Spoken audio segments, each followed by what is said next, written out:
Hey, good afternoon or good morning. I guess it's almost afternoon. We're not quite there yet, but this is Brenda Meller with Meller Marketing. You're joining us for another edition of Social Media Pie, and I'm very, very excited.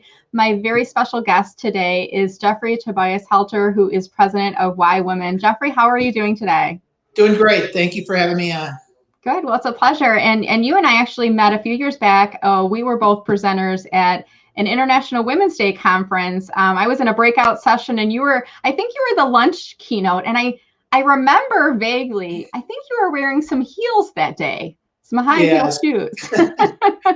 Yeah, that's funny. They've kind of become my signature. I did a TED talk and I come out in women's red high heels. That's what it was. And, That's right. and I make the analogy that, you know, they represent so many great symbols for engaging men in this conversation. And that's the nature of my work is engaging men in women's leadership advancement. And so I talk about discomfort. I talk about the fact men and women are having different experiences in the workplace, Mhm. and challenging your maleness to do this work.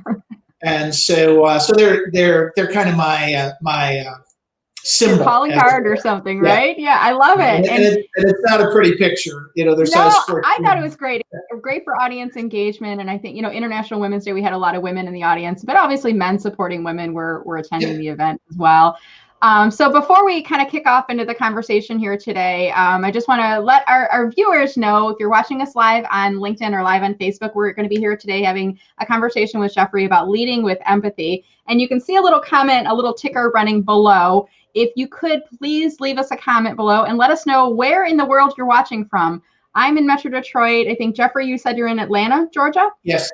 Okay. And then where in the household are you? I'm working out of my home office. Sometimes we have people, hey, I'm in Metro Detroit watching from my kitchen table or from the bedroom or the back deck or whatnot. And we're in an interesting place right now with the world in where it's at. And, things are starting to open up, but we're still mostly working from home. So Yep. let us know where in the world you're watching from. And we can't see you unless you comment or like. So give this video a like as well.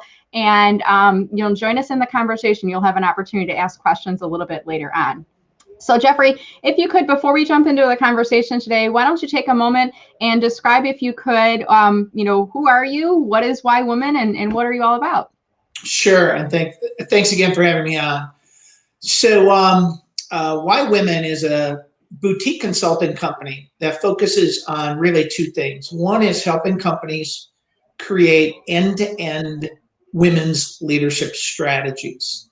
Most companies today, even very large ones, have a number of women's leadership initiatives going on or programs, but they don't really create an end-to-end strategy. Is sales brought in? Is marketing brought in? Supply chain, and then what's human resources role and programs and processes. And so this is strategy work that I do. That's kind of the one end of it. And then on the other end, I specifically work by engaging men, primarily senior leaders or ready now men who want to do this work. And my work is very closely focused on working with men because I don't believe we'll ever drive long-term systemic change for women without active male engagement. Men are still 80 to 85% of leadership. Women have been talking about advancing women for now 40 years. If we go back to the early 80s and the women's rights bill, and so we need men. And as long as men are sitting in leadership, I help them realize the business case, the responsibility they have, the head and heart connection around why they need to become advocates. And I'll build on that word for just a second. There's a lot of talk right now about male allies, and I believe allyship is critical, but I don't think it's enough. Brenda, you've heard the statement, women are over mentored and under sponsored. In my mind, an ally is someone supporting women, standing next to women, but not pulling them up, not visible and vocal in their commitment. Which is more what a mentor is, right? I mean, a mentor is somebody who's supporting you, kind of cheering you from the sidelines. Absolutely. Right. And so my belief is we have to move to advocacy. Mm-hmm. And so one of the, we're going to talk a lot about free things on my website without making this a shameless plug. But this is the first free thing on my website. You can go and take an assessment, an individual assessment. There is a male advocate profile, and there's also a gender advocate profile for women and gender non-conforming. And so, wow, you're really good. I'm quick. I didn't tell you this before we jumped in, but I'm like, if you have something, tell me and let me know where to navigate to, and I'll point it up on screen, and then I'll also put the website in case people want to look up this resource as well. Male advocate profile. Okay. And so what this is it's just simply 20 questions. The first 10 questions ask men and women about how they think about gender equity. And then the next 10 questions are around the actions that you take.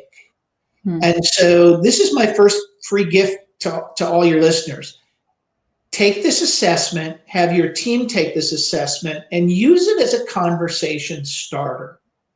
Because no great surprise, even women think about gender equity more than taking action. And so at the end of the day, everything I'm going to talk about, every tool I'm going to offer up is designed to do one simple thing. Let's have a conversation around gender and the fact that men and women are having different experiences. I also, my background has been 20 years in diversity and inclusion, primarily with the Coca-Cola Company, and then, the last 10 years on my own. Prior to that, I was a sales guy for 20 years. So everything I do has a very keen focus on the bottom line. How does this tie to the business? But the other thing I want to point out is what we're going to talk about today. The strategies apply equally for conversations around race or sexual orientation or other critical dimensions of diversity. My belief as a 20-year practitioner is if we can't have a genuine conversation around men and women, how are we going to talk about race? How are we going to talk about sexual orientation? How are we going to talk about ageism, millennials, Zs? And so I use women as a gateway, but we can't just look at women. We also can't just look at women in a binary sense. Most of my conversations, or most of my work is talking around men and women. And in fact, we know that gender is a continuum, gender expression, gender identity, sexual orientation. And so this is, again, a gateway. If we can start talking about men and women in a binary, well, then we can start to talk about gender in a non-binary, which is critical for millennials and Gen Z.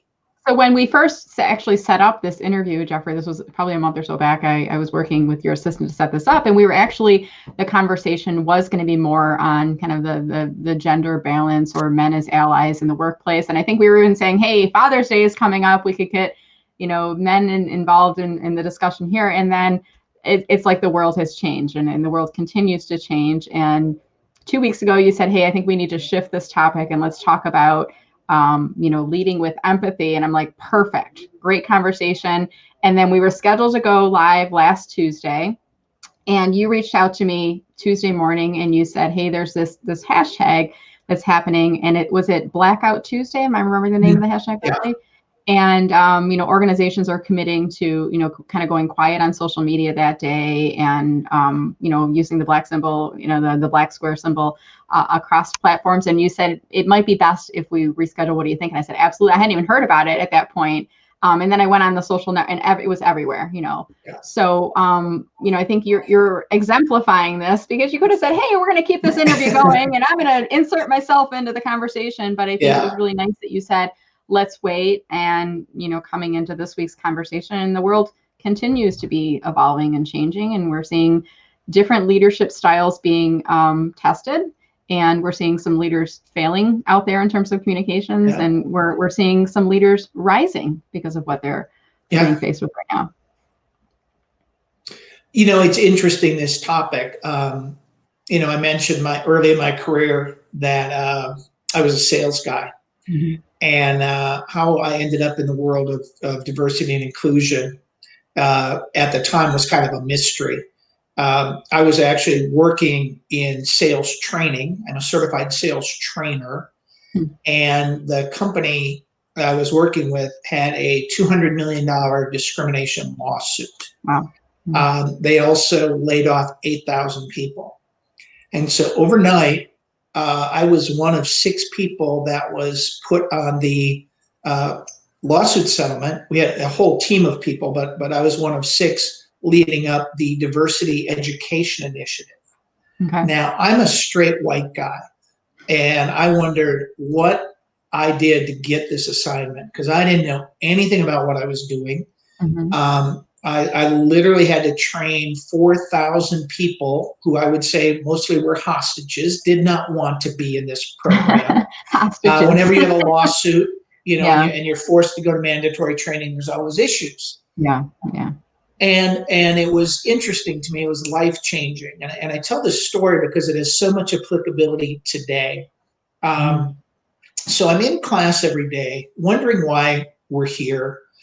And I would keep hearing stories. I'd hear stories of sexism. I'd hear stories of homophobia. I'd hear stories of racism from my friends. And I just started to pay attention. I started to listen. And now this is fascinating. This is 20 years ago. This is before YouTube and all this stuff was in the media. And a black colleague of mine, a man I respected greatly, stood up. He said, I run a production facility in a mid-sized Midwest town. And I'm a vice president, and I make a great salary, and I live in a nice neighborhood, and I drive a white Jaguar. And at least once every 2 weeks on the drive home, I'm pulled over on my way home from work for being a black man in a nice car in a nice neighborhood. And he said, I want you to, you know how you feel at the end of the day, you're so tired and you got all these workplace pressures. And you run this rage of emotions. And he said, one of the lowest days in my life was when I was pulled over and I had my 15-year-old son in the car with me. And in that moment, I realized as a father, the way I reacted is the way my son would react when he got pulled over. And all you can do is drop your hands in your lap and be polite because you don't know who's coming up behind you. Now, I want to tell you, I heard that story 20 years ago and it changed me because I'm the father of a son and the father of a daughter. And I knew that would never happen to my children. Now, I didn't become an advocate overnight. Not in the same way. You could still not be in the same over, way, but not every 2 weeks and not having to deal with the same conversation. I mean, yours would be, I talk to I have a 15-year-old son. I say, this is what happens when you get pulled over.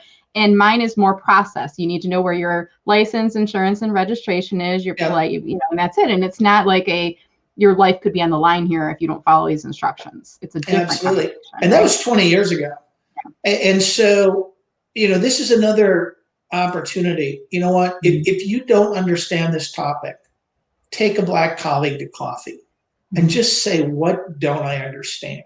What am I missing here? The people who aren't knowing how to do this, and quite frankly, this ties nicely into leading with empathy, right? And this is starting a conversation.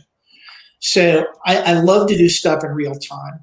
So for all the folks listening, if you go out to the Procter & Gamble website, they have a great video called The Talk. And what The Talk is, it's about a 7-minute video. Watch it, share it with your team, talk about it. But it's literally the talk every black parent has to have with their children before they go out into the world.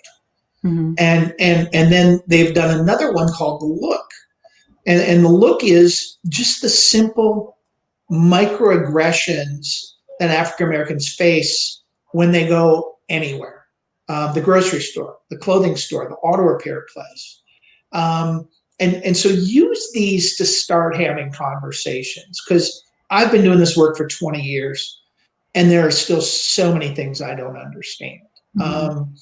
And so that's a much deeper conversation, and certainly, using women as a gateway to have this conversation. If I can't take you, and of course you and I could do this, but most men may not feel comfortable even asking a female colleague to coffee and saying, tell me what I don't understand. Well, what am I missing here? A little different. And I think, I heard a few men say this several years back, when the Me Too movement started to happen. And there were even men who were supporting and mentoring women and sponsoring women in the workplace who said, I don't want to be going to lunch with a woman anymore. I don't want to have coffee with her because I don't want, the perception that there's something inappropriate. And, even some men who have been allies to women who've been stepping back a bit for fear of optics in the situation. So can I address that one? Yes, I was going to say, what is your advice? Because there has to be somebody watching, or women watching who are struggling with their male counterparts, right? This is a real just abandonment of leadership.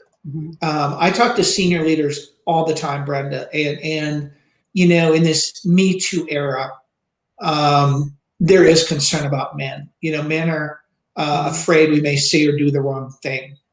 But here's what you need to know, and this is where it's so critical for senior leadership to weigh in. All we have to do is look on the wall of every company that we walk into. There are things called values. Dust them off. Remind people about them. This is how we've existed for 100 years. And if we are living these values, this should not be an issue. You should not be afraid to go and talk to women. You should not be afraid to travel with women. You should not be afraid to have lunch with women.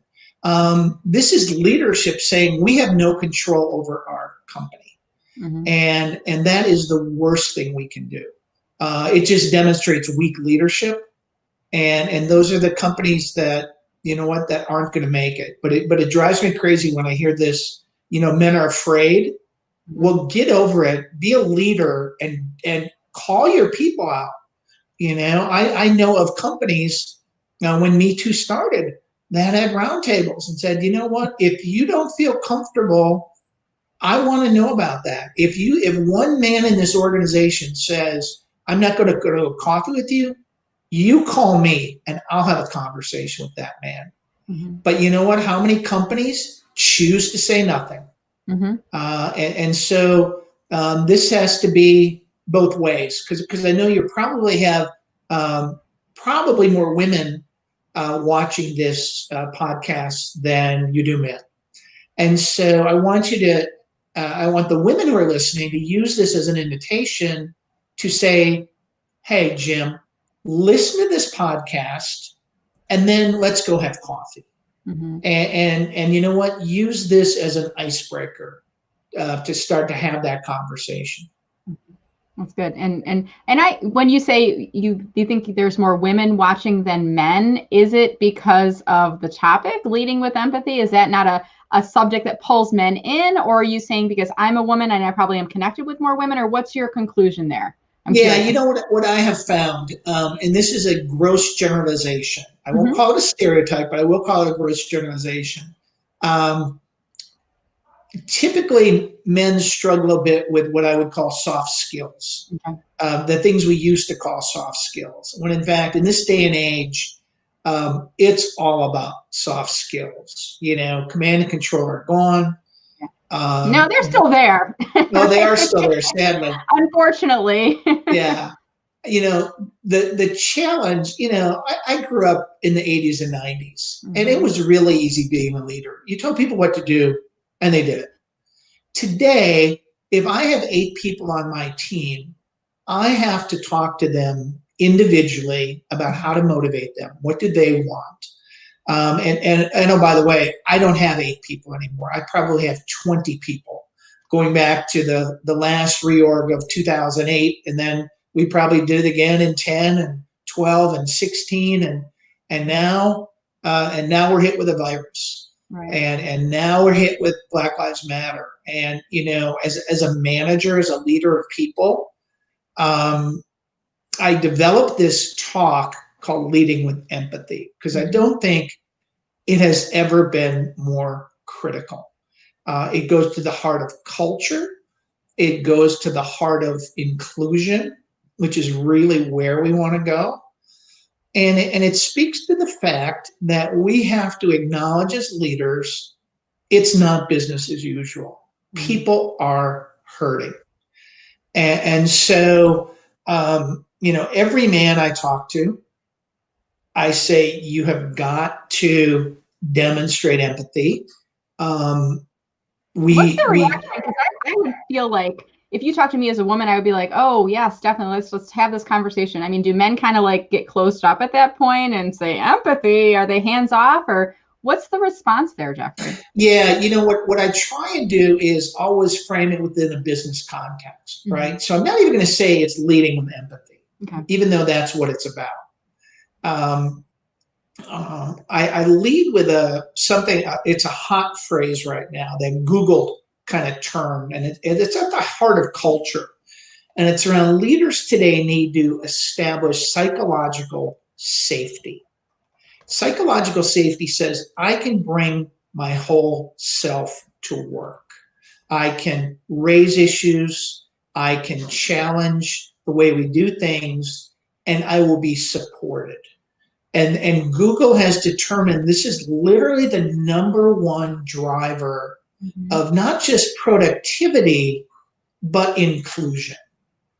And so part of this is, as a business leader, I need to get more work done. Nothing's changed. We still got to get product out. We still got to call on customers. We still got to do all this stuff.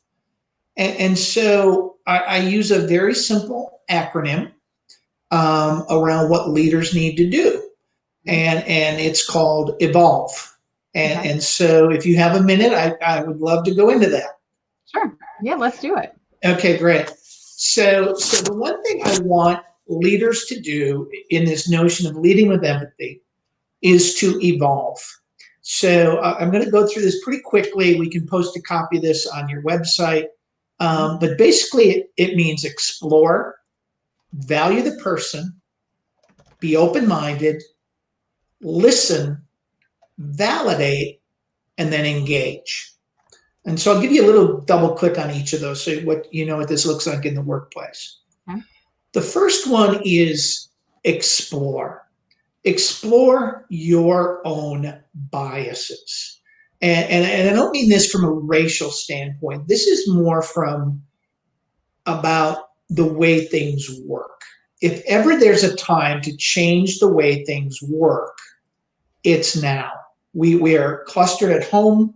People are managing families and parents and daycare and teaching and everything else.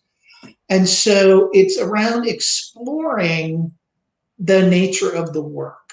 And typically it starts with a sentence like, we've never done it that way before. You know what? Staff meetings are at 9:00 on Mondays. And I need to feel comfortable when somebody says, you know what? Those don't work for me. You know what? I've got to get the kids in front of the computer. I've got this. Can we push it till 10:00? Can we push it to 2:00? Can we set it up in another manner? Anything that strikes the face of we've never done it like that before is an opportunity for leaders to pause. Don't react. Say, well, let's think about that. The second one, value the person, means we have to give virtual hugs to our employees. And that is really touchy-feely. But here's what I mean by that. People are hurting.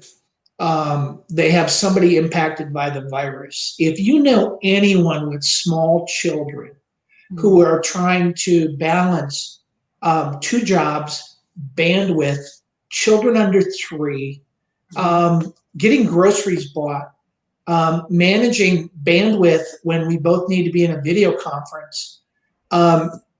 Every leader needs to start at least one meeting a day with a simple what's going on out there, what's going on in your life, right? and Not how the can work I life, but support like you? the home life, because Oh, there is no more work life. What does work life mean? It means Yeah. I go from my bedroom to my kitchen counter.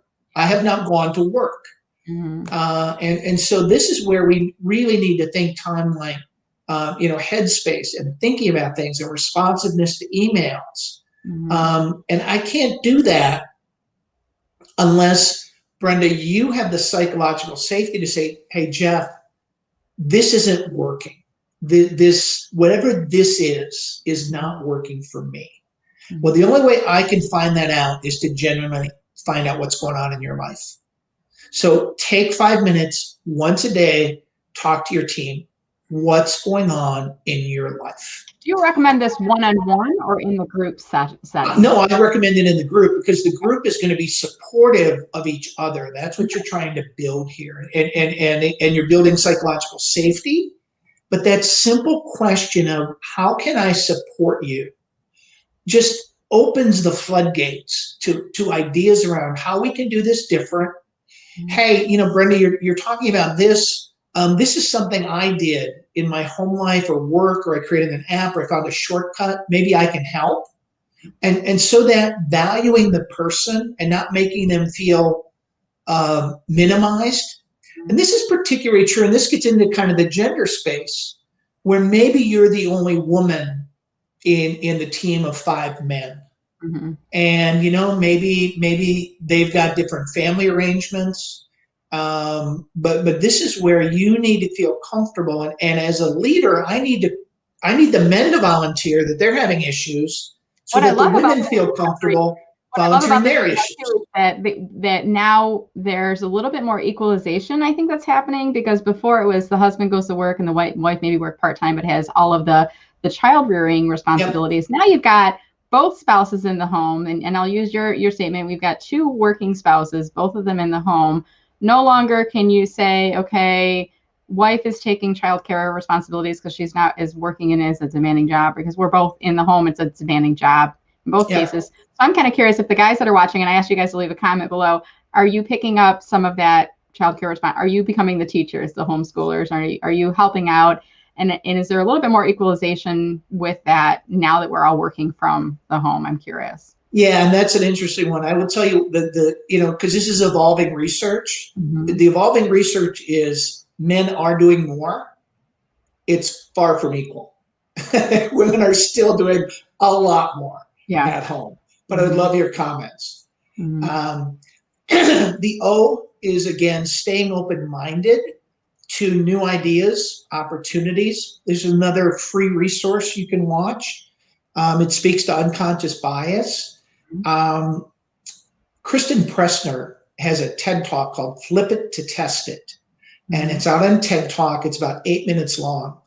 But it talks about her epiphany about her own unconscious bias, quite frankly, around work, the way work is done, and how this female head of HR came to the realization she treated women differently in the workplace than men. And it's a real double bind dilemma that she realized in herself. And so, what's ironic about this is she saying this, and I'm kind of like, I could see male HR managers not having this knowledge of it, but this is a woman feeling like she's coming to the conclusion she's treating women differently. It's a little bit of a shock for me to hear that. Yeah, it's amazing. It's a great TED Talk, and so that's the open-mindedness of it, and how do we interact differently. The L, the listen piece. This is, we're missing nonverbals, right? We're doing more phone calls. We're having Zoom hangover. Leaders need to listen for emotion in addition to words. Leaders need to hear, quite frankly, what's going on in the background. I can't tell you the number of Zoom we've done, and we have our granddaughter a couple days a week, and she's a delight, but she's also 2 years old. Well, there's a lot of parents at home, and it's either the dog barking or somebody crawling up your leg. And, again, if you're the woman and you're the only one experiencing this, Are you listening for emotion? You know, especially on this conversation, when we jump back to valuing the person, what's going on in your life.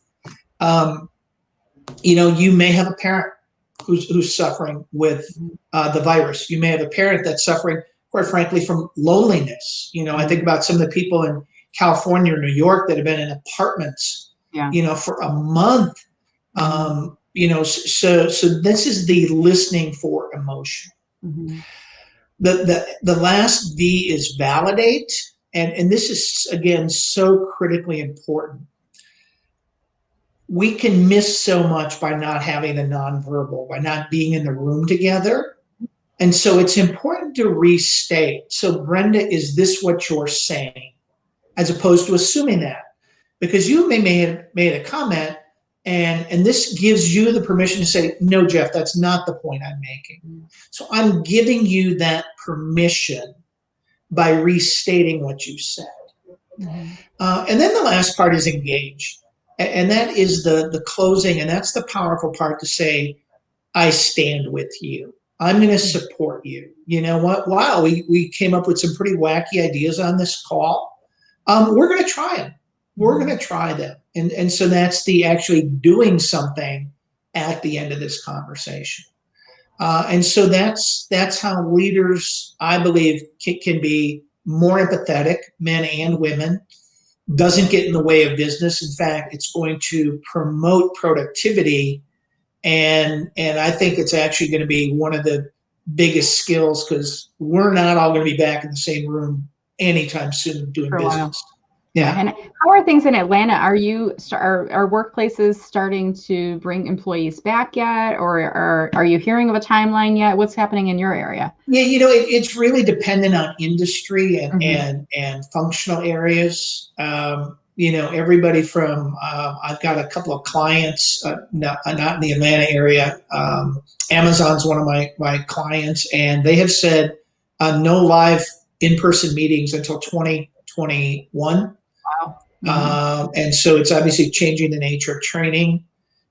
You've got, you know, obviously the food service industry. I do a lot of business with the food service industry. They're coming together and whatnot. And then you got everything in between. My daughter-in-law works for Southern Company. They're a utility company.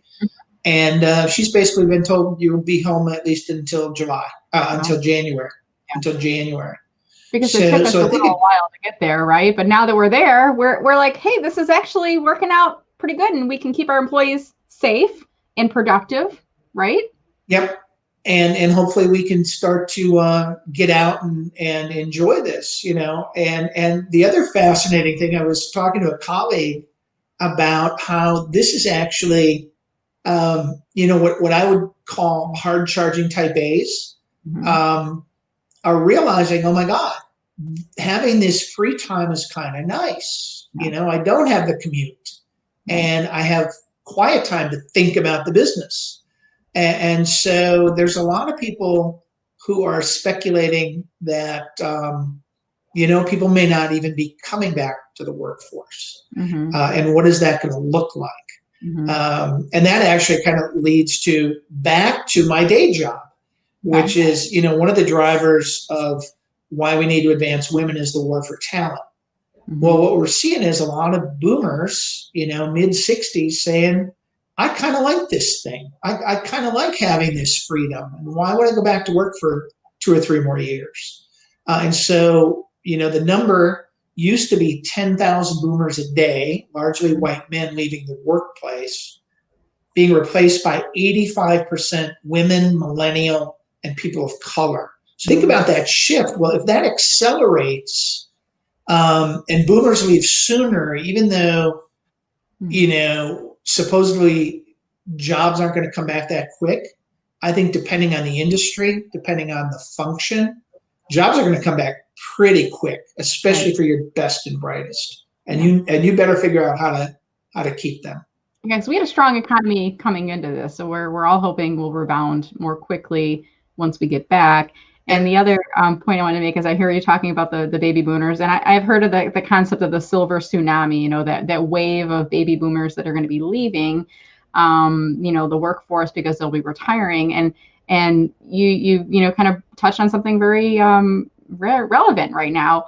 Could this be pushing that silver tsunami out further, faster, you know, than we had anticipated? You know, meaning, you know, people have gotten a taste. You said, like, working from home and not having that high pressure situation, getting out of it, and realizing, gosh, I'm not going to be around forever. Maybe I do want to enjoy my personal life a little bit more now, and then more opportunities that are coming in for leadership roles because of those vacancies that weren't planned, at least at this point, right? Coming up.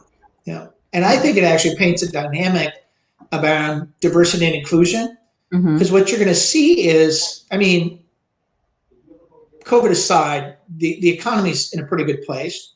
Yeah. As jobs recover, we're going to need boomers. There's still going to be more jobs. But picture this, Brenda. Now, the 68 to 70-year-olds are going to be re-entering the workforce after being out of it for a few years. Yeah.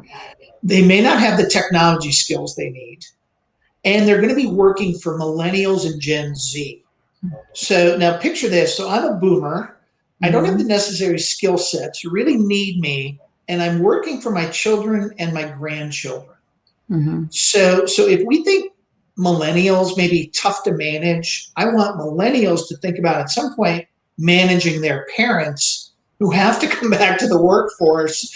And then I think that's going to be a fascinating dynamic in about 10 years that we're going to get to, because there's just not enough bodies. Yeah. Well, you've got your work cut out for you there. Oh my gosh. Sure. I'm just trying to advance a few women and engage a few men. No, that's awesome. So Jeffery, I think when we're talking about the topic of engagement, I love the acronym for talking about leading with empathy. And I think you gave some folks some really great a formula that they could follow if they're struggling with, how do I do that? What I'd like to do now is bring you, the viewer, into the conversation. And we're going to take questions if you have them for Jeffery. And I'll also give a couple of shout outs here for folks that are watching us. And again, we can't see you unless you leave us a comment. So let us know where you're watching from. If there's a point that Jeffery made that resonated with you, drop a comment below. If you have a question or something to add to the conversation, please join us and drop a comment in below. And if you're watching this in playback, leave a comment for us from later on. So I'm going to pop us up so we're not hidden by the comments here. But Crystal Garcia, leading with empathy, one of her favorite topics. Shauna actually was at the same International Women's Day, Jeffery. The very first time I met Shauna was at that event.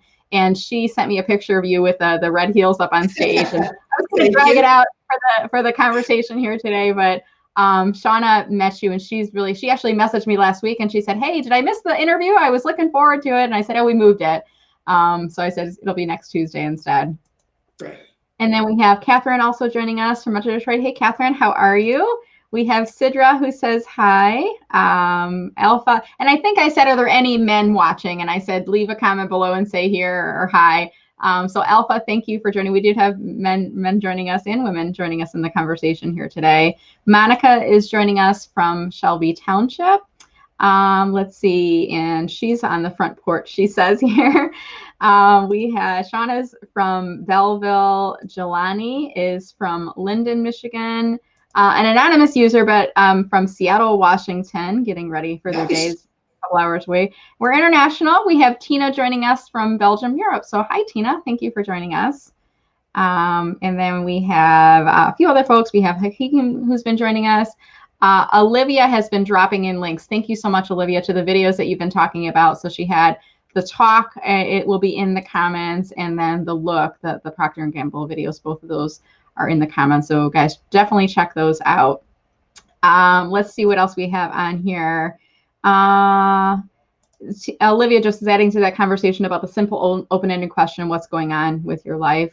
How can I support you? And I love it, Jeffery, the point that you made too about, asking your team in a group session, what's going on, guys, and having a conversation about what's happening at home, because that's impacting work and our ability to do work right now. So really good point there. Let's see. Olivia loves the Evolve acronym. So thank you, Jeffery, for that, making it very useful to the viewers here for today. And Laura is saying, hello, it's still hard to compete with males in her field. So any advice for Laura, Jeffery? Anything to add on there? Yeah, Laura, a couple things. One, find a man you trust and don't approach her and say, will you mentor me, sponsor me? But talk to them. Here's something actually for all of your listeners, and it seems sometimes a little bit uncomfortable, but I find it really works. And one is, if there's somebody you respect in the organization, reach out to them. And my encouragement is to reach out to senior leaders and also people who might be different than you. So if you're a woman, reach out to a male leader and just invite them to coffee and say, hey, I would love to know how you got where you are in your career. What advice would you have for me? I'm thinking about this, or I'm thinking about that. And here's what I have found. Even the most busy executive will take time to talk to you. And now it's all virtual. So it's not like you're physically going to coffee. And the other thing I find is that people want to talk about themselves. And so something interesting happens, and that is at the end of the conversation, they go, wow, that Brenda was really smart. And in their mind, they're thinking, oh, she was smart enough to reach out to me. I'm going to remember her, and maybe I'm going to pull her along. And so, number one, be very mindful and reach out to people in the organization that you trust. And Brenda, I'm going to turn a light on. I hope that's not bad, but I'm totally fine. Cloud passed over. We had such nice natural sunlight. So it's getting ready to storm down here. We're all good. So that's one. The second one is, if there's a man that you trust in your work area, this is probably the biggest microaggression that women face. And that is their voice or idea is talked over or stolen in a meeting. And so make sure somebody has your back. When you start talking, when you're sharing an idea, and literally every woman I've talked to has experienced this, their voice is talked over, she's cut off. 10 minutes later, a man brings up the idea, and it's just an amazing idea. And so make sure a man has your back. And I'm not saying that in a condescending manner, like you can't defend yourself. Right. But you have to realize that sometimes men have each other's back, and it's kind of an unspoken code. And so the bigger the meeting, have you gone out? Have you elicited your support? Oh, by the way, for many men, this is very conversational. This is another interesting one. Women have their head down, they're working really hard. They look out in the hallway, and, Jim and Tom are just shooting the breeze. And they're talking about the Lions, or they're talking about, whatever. And the women are like, what are these guys doing? What you don't realize is, while they're talking about the Lions, while they're talking about the Red Wings, Jim is asking Tom, hey, we got this proposal coming up, and I really need your department on board. You got my back on this, right? And so they're very subtle in how they do this. And the bigger the meeting, the more important it is to have your resources aligned. So my coaching for women is, number one, who has your back? Somebody needs your back in a meeting. To stand up and say, hey, can we let Brenda finish her point of view? And that's all you've got to say. I would jump in and finish my point, by the way, you guys. Yes, I know, some women in. And what's so interesting, Brenda, and you're 100% right, and it's a double-edged sword for women, because it's like, see, all she does is raise her voice. She becomes volatile. Raise it with a laugh, you guys. You saw me smile, right? So you can lighten the situation and be like, well, hold on here for a second, Jeffrey. Let me just finish up. You can kind of bring some, so you're not feeling attacked, but you're also standing your ground, right? Yep. So related, we have a great question from Shauna Jeffrey here. What do you do if someone doesn't exhibit empathy, especially when it's consistently that way in group situations? That's a tough one. One of the things, a couple things I might encourage. One is to have the group speak up. And again, this is really important. Don't make this the women thing. Make this the group. Have a peer listen to this podcast, and then go to the boss and say, hey, you know what? There's a lot of stuff going on in the team right now that you're not aware of. And I know you want to be a good leader, and I know you want to get things done. So here's some suggestions, and don't call it leading with empathy. just, and you can even volunteer this to say, hey, I was talking to Jean offline, and she was having this issue. And I really kind of, with her permission, can we open this up to the group? And so that's one way to do it. Encourage other leaders to do it.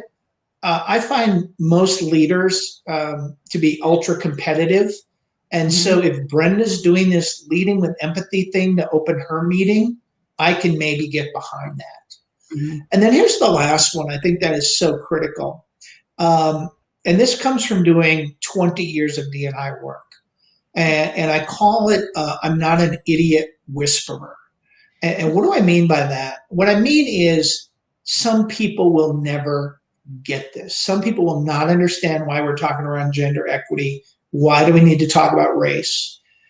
My belief is 30% of men want to be advocates for women. Those are the men I have the pleasure of working with, and they want to know, what do I need to do, Jeff? What does it look like? Yeah.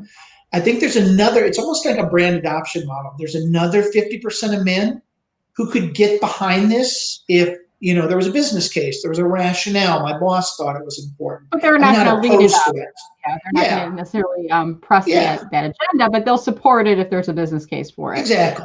Okay. And then there's 20% who will never get this. And you will never win an argument with an idiot. And so that's where I'm not an idiot whisperer. And this is having trained 4,000 people. You will never change some people's point of mind. And this is a little controversy to say, not calling them out as sexist or racist, but clearly saying, sadly, what you do outside of these four walls, I have no control over. But inside these four walls, you will follow a code of conduct on how we treat our people. And so, that's just where companies have to get vigilant and go back to the first thing I said, which is dust these things called values off and connect them to today's world. So for the person who said, what about people who don't get empathy? I'm sorry if you have to work for them. Find other people to coach them. Don't take that on yourself. And then realize, you know what, maybe it's an opportunity to go to look in another department where there's a great supportive male or female who's leading that group. Yeah. And on that note too, Jeffrey, for Shauna and the others that are struggling with this, I have found, like, throughout my career, I've learned so much from the best leaders that I've worked under and supported, and I've learned almost as much from poor leaders. There's people that have led with command and control, and that I've had the proverbial glass ceiling in companies in different points in my career. And at some point I tried to kind of fight it or work my way in. And then I realized, I'm just no longer a fit here anymore. My values no longer align with the values of the organization. And I left and I went and found a wonderful new career where I was supported in a different way. So we as consumers make choices with our pocketbooks when we take our business to different places and give them money. And we as employees make choices as well. If an organization is supporting us and sees the talent that we bring and our diverse backgrounds and what they gain, you stay with an employer. And when you no longer are feeling that support, you can make a choice as an employee and find an organization that does value. And there's been a lot of great conversations that we've had here today. I want to encourage you guys, before you leave, check out the comments, invite some of these folks to connect with you. What I find, Jeffrey, is that these conversations, and we were here talking today about leading with empathy. I'm going to throw that back up on screen again. These conversations about leading with empathy attract the type of people that want to lead with empathy, attract the people that are leading with empathy or that are wishing to bring it into their organizations. So connect with the folks that are joining us for the conversation here today. And we're reaching kind of the bottom of the segment here, Jeffrey. We're reaching the hour point. So I want to give you a few minutes, if you'd like, to offer any final comments to those that are watching. And while you're doing that, I'm going to pop your LinkedIn up on screen in case folks want to connect with you. That's great. Thank you. One of the things I'm all about creating conversations on gender. And so please go to my website. And I know Brenda's going to share that, but there's a number of things. If you go to the About section, there's about 10 white papers that you can use to run a staff meeting. talk about this, put it on the table, and just get started. I have another program called Conversation Quick Starters. Mm-hmm. And it comes out about every 3 weeks. And you would call it a newsletter, but it's a little more than that. It typically contains an article or a media clip on some topic of interest. And there are 3 questions. And so this is designed as a staff meeting in a box. It's totally free. Watch the video and talk about these 3 questions. This is in the About section white papers, you said? Yep. So these are the white papers on a whole host of areas. So those, you can download all those for free. Awesome. And then if you go to contact, and this will be something we're going to have to time because I know people are going to take advantage of this. Mm-hmm. So under contact, you can sign up for my Conversation Quick Starter. Okay. The first 5 people to sign up will get a free copy of my book, Why Women, The Leadership Imperative to Advancing Women and Engaging Men.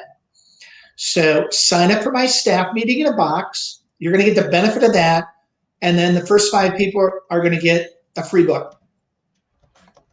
Okay, I'm going to put that in the comment right now. I'll just pop that up on screen as we finish off the conversation here. So visit whywomen.biz.contact and fill out that form right under the free staff meeting in a box, and you'll get a free copy of Jeffrey's book. Thank you, Jeffrey. That's a very nice offer for those that are watching here today.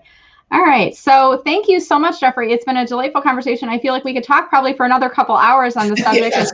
And there's so many sub-conversations that came underneath this topic.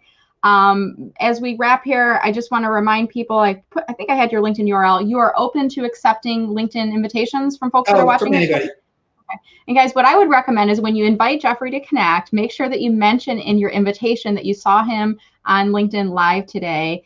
And if you happen to be watching this in playback, share the video, or even as you leave the conversation here today, click to share the video with others on LinkedIn. You can just share it as a post, or if you're watching this on Facebook, you can share it on Facebook as well.